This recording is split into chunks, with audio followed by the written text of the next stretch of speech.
Hello everyone and welcome to the part 2 of kubectl deploy commands. So first we'll set the alias k equal to kubectl. So the first command is editing deployment configuration with resource request and limits. So you will issue kedit deploy and the name of the deployment. This will open the full YAML definition of the web app deployment in your default terminal editor like VI. So this will open up the whole YAML in the VI editor. And next, now you are inside the editor. Your task is to find the container definition and add the resources block with the correct indentation. So you will go around line 36 under the container sections. You have to add this particular block resources. This will have a minimum like request, how much it can request and what is the upper limit. So memory 64 MB and 250 millicore and maximum 128 MB and 500 millicore. And once you have added the resource block and its nested request and limit sections, save and exit. And you will get a message saying that web app is edited. Next is to create deployment with readiness probe. So create deploy, name of the deployment, which image you want to use, how many replicas. Then we do a dry run, save it to a YAML file. And this is the whole resulting YAML file. Modify this YAML by adding the readiness probe block like this. So under the spec sections, under the containers, you will add this particular readiness probe. So here we are saying do a HTTP GET for this particular path on this port. So initial delay will be 5 seconds and after that every 10 seconds it should do a readiness probe check. So with the readiness probe now included in the file, you apply the complete configuration to your cluster. So apply and you apply the YAML file and you will get a message saying that app is created. Next is to create deployment with liveness probe. So create deploy, name of the deployment, which image, how many replicas, dry run, save it to a YAML file, resulting file. So this is the resulting file of this particular command. And next we'll edit the health app.yaml file. So we open a VI editor, health app.yaml, and add the liveness probe block like this. So again, this is under line number 19. You have the containers and just below the containers at the same indentation level, liveness probe is there. So this will check this particular endpoint on port number 80. It will wait initially for 30 seconds and after that every 15 seconds it will check. Then you apply the YAML file. So apply -f and you will get a message saying that deployment health app is created. Next is to create deployment with resource request. So this is a straightforward command, create deploy, name of the deployment, which image you want to use, how many replicas, and because we are creating, that's why we can directly add this particular flag. So I am saying request 100 millicore and memory of 128 MB. So this will get the initial resource request for this deployment. And this command creates a deployment with resource request specified, ensuring the scheduler places pods only on nodes with sufficient available resources. So this is the resulting YAML file. So create deployment with volume mount. So first we will create deploy data app image. How many replicas? We do a dry run, so it will not save on the server YAML and redirect it to data app.yaml file. Then the resulting file will look like this. You have deployment app, data app, how many replicas we specified, and the containers that we have asked. Next, we will add the data app.yaml file. So we'll just open that in a VI editor and add the volume mounts block like this. So this is under spec section around line number 19. You have to add to a pod. So you have a volumes section which is underneath spec. So it is 2 spaces after and you add a volumes and this particular volume which is at the pod has to be mounted to the container, right? So this will go inside the container section and just below the name of the container at the same level indentation we have the volume mounts and data volume. So this name must match and what is the mount path on the container. So it is /data. So this is how you mount a volume and you apply the YAML file. So k apply and the name of the file, and you will get a message saying that data app deployment is created. Next is to create deployment with a config map. So first we'll create the config map. Name of the config map is app config from. So we are from literal. So this is the key database URL and the value. So there's a Postgres endpoint. Next you'll get a message saying that it's created. Next we'll create a deployment and the name of the deployment is config app. Image is nginx 1.21. 1 replicas. We do a dry run client. Redirect it to a YAML file, config app.yaml. And the resulting file will be same. So we have deployment, name of the deployment, replicas, and what was the container that we have asked for. So once we have the YAML file, we'll edit the YAML file. So it's same pattern again and again. So under the spec sections around line number 19, containers, and just below the containers, we are doing env from, same level, indentation, config map reference, and app config, the name of the config map. And we apply the file. So k apply -f and the file name. Output saying that config app deployment is created. Next command is create deployment with a secret. So k create, first we create the secret, generic secret, name of the secret, db secret, from literal, so username equal to admin, one more value, one more key pair is from literal, password equal to this. So we are saying a username, we are saving a username and password.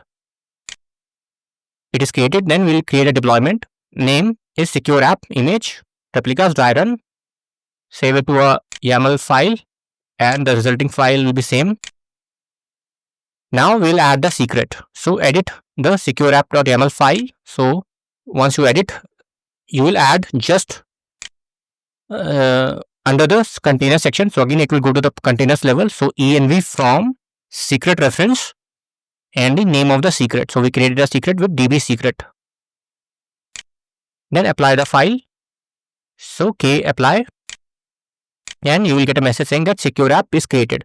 In case you have any issues in the deployment or you have messed up, you will get a saying you will have to check out the if there is a YAML indentation or something, you will get a message immediately.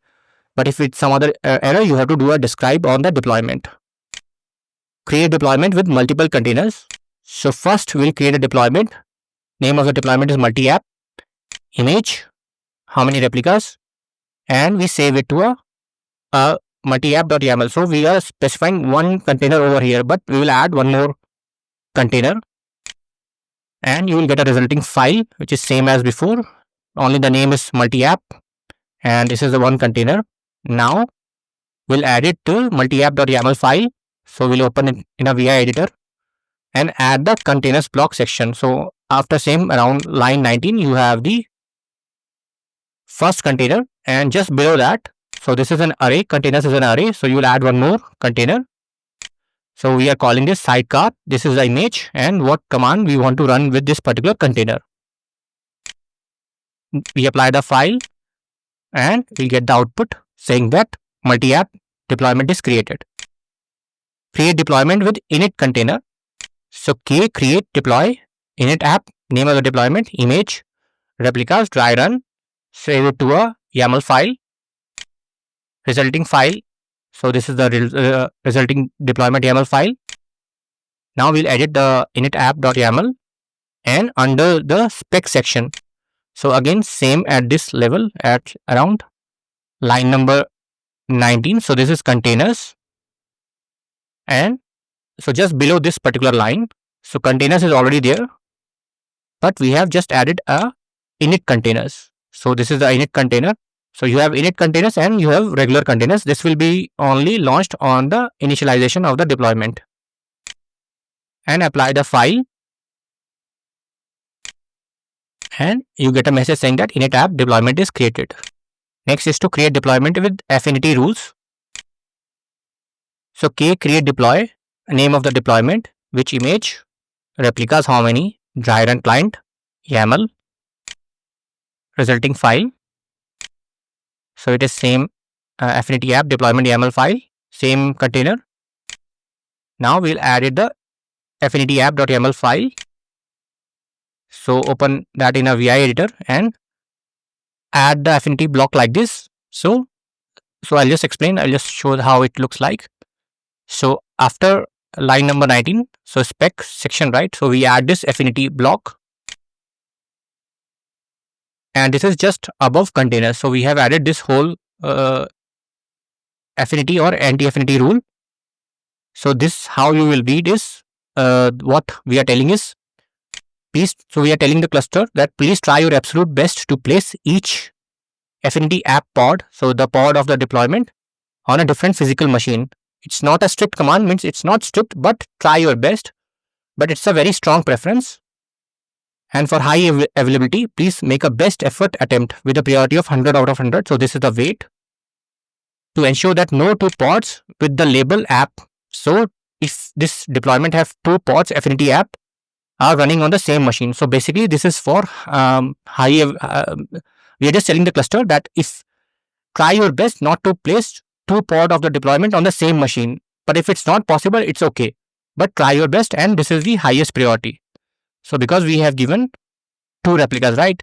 So if it is a two node cluster, it will try to keep those. So basically it's like two siblings of a pod of a deployment should not be on a same machine. In case machine goes down or node goes down, both the pods will be unavailable. So this is the whole, this particular affinity or pod anti-affinity rule is.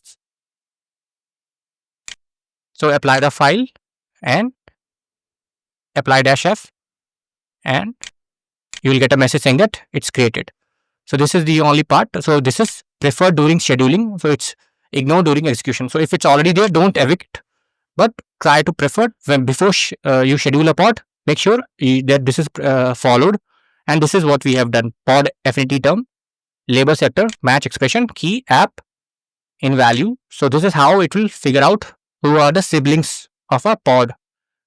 And this is the Kubernetes.io is the direct refers to the node name. Create deployment with horizontal pod autoscaler. So create deploy, name of the deployment, which image, how many replicas, and we are giving a request saying that minimum CPU 100 millicore. So this is, we are directly creating the deployment.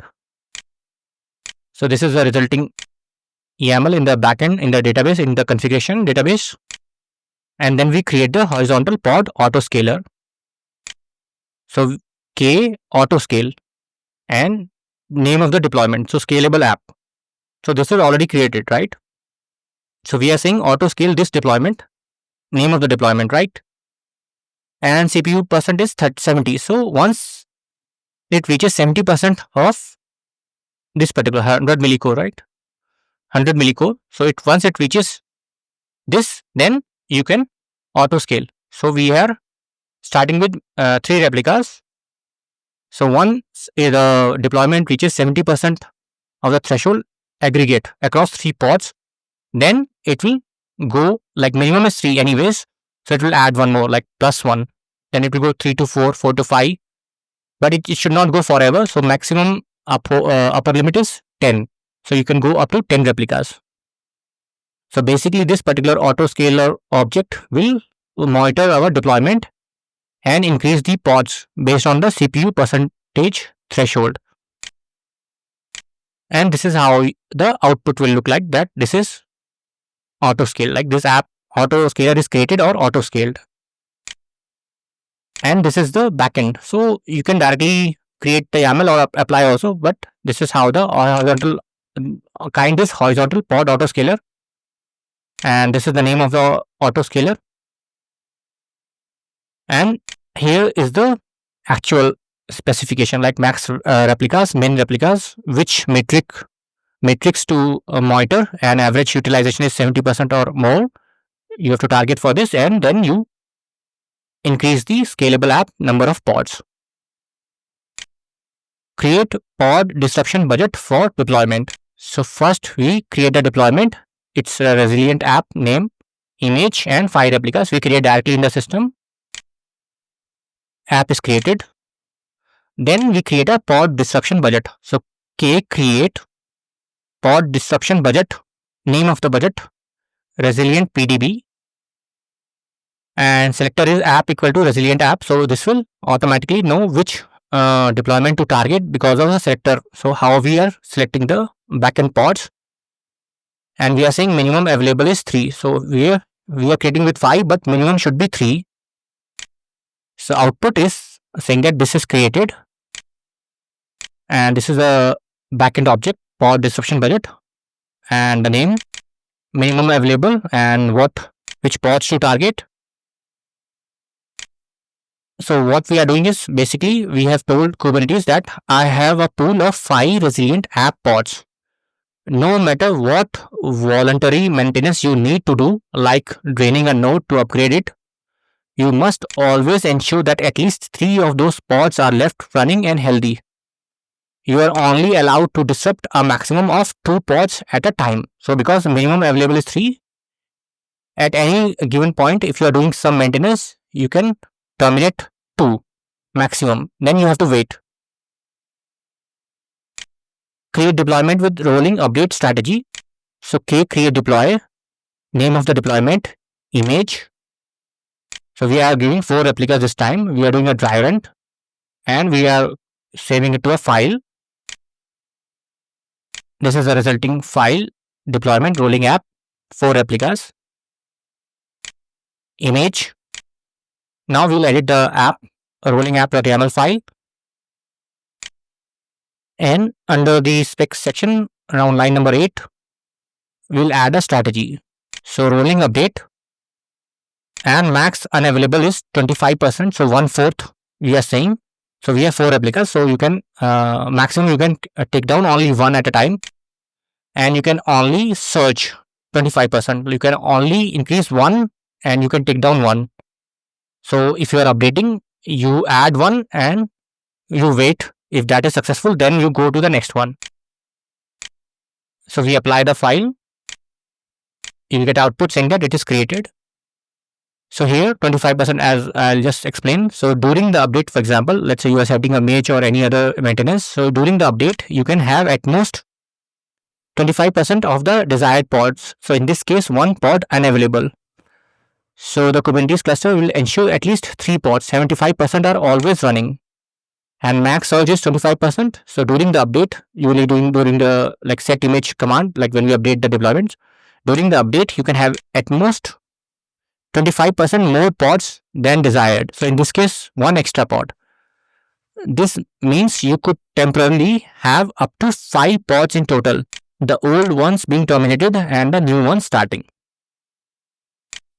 Create deployment with recreate strategy. So rolling update is default. This is our new one more strategy, recreate. It's not new, it's one more option. So first we create a deployment saying that recreate app, this image, 2 replicas. We do a dry run and save it to a file. This is the resulting YAML file. Next we edit the recreate app.yaml file. You open that in a VI editor. We add the strategy block like this. So here. So under spec section, just under replicas and selector, this is all already there. Strategy type, recreate. Apply the file. And output saying that it's created, recreated. This app is, it's created. So what the recreate strategy do? So this is a very important change from the default behavior. So default is rolling update, which we have seen in the previous slide. So this gradually replaces old pods with new ones, ensuring zero downtime. Recreate kills all the old pods at once and then creates all the new ones. This causes a brief period of downtime during the update. Create deployment with security context. So create deploy. So we create a secure app deployment. Same image, 1 replicas, dry run, save it to a file. Same YAML file, resulting file, we edit. And we add under the spec section. So just here at this point, right before containers.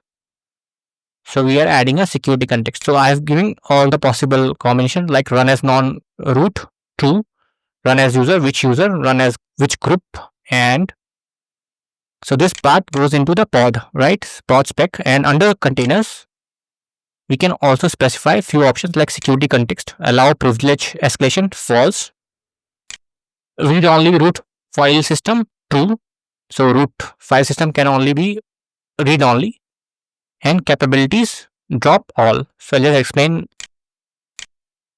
So we apply the file and it will say okay, deployment is created. So here run as non-root true. So the container is forbidden from running as the powerful root user. Run as user. So 1000, the process inside the container will run with user ID 1000. SS group 2000. Any volumes mounted in the pod will be owned by the group ID 2000.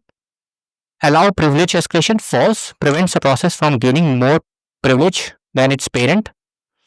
Read only root file system true, makes the container's file system read only. An attacker cannot modify it, and capabilities drop all. Removes all special Linux capabilities, adopting a least privilege model.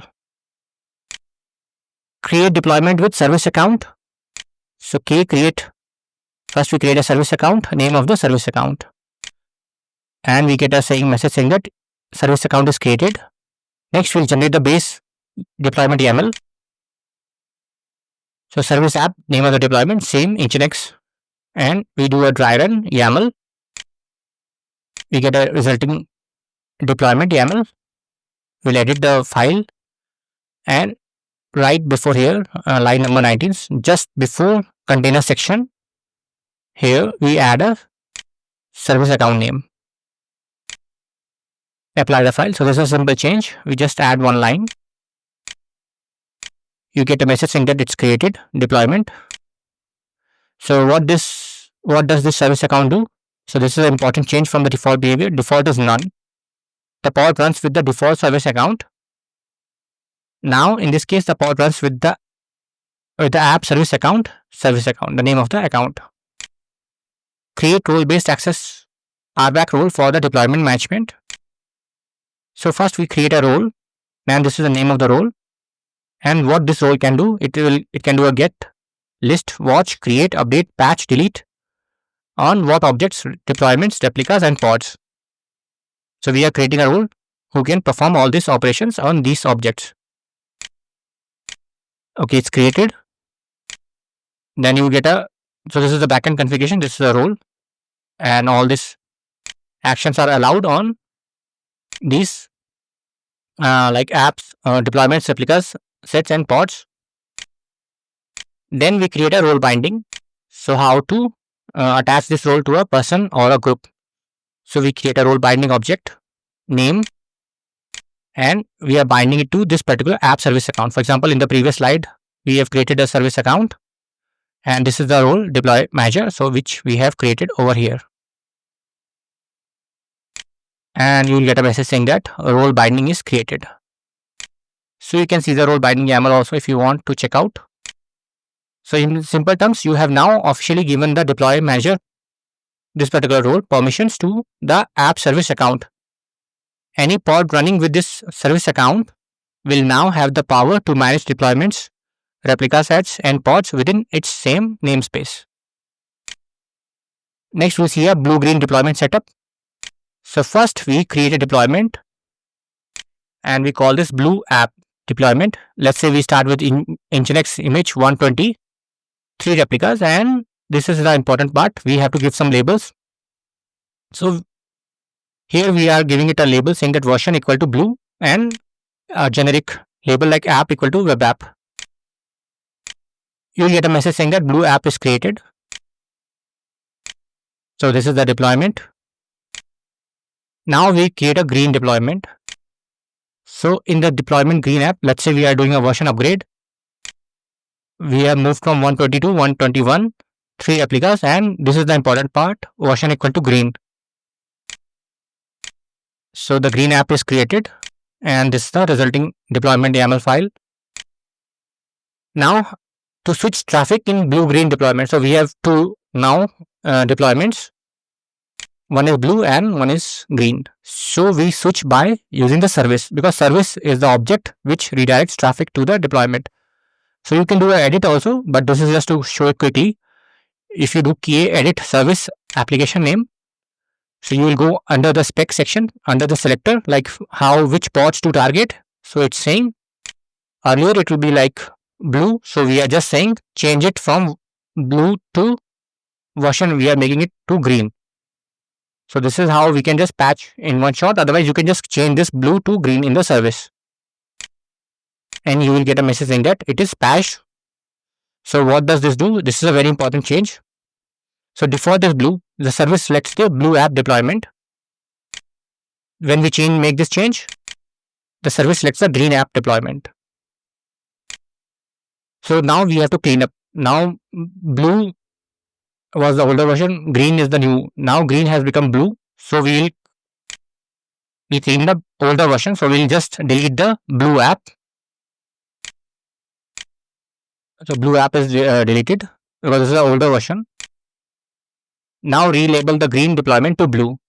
So this is the important part. So we label the green app. We override the label from it was before green. Now we made it blue and overwrite. So it is labeled. And that's all. Thanks for watching.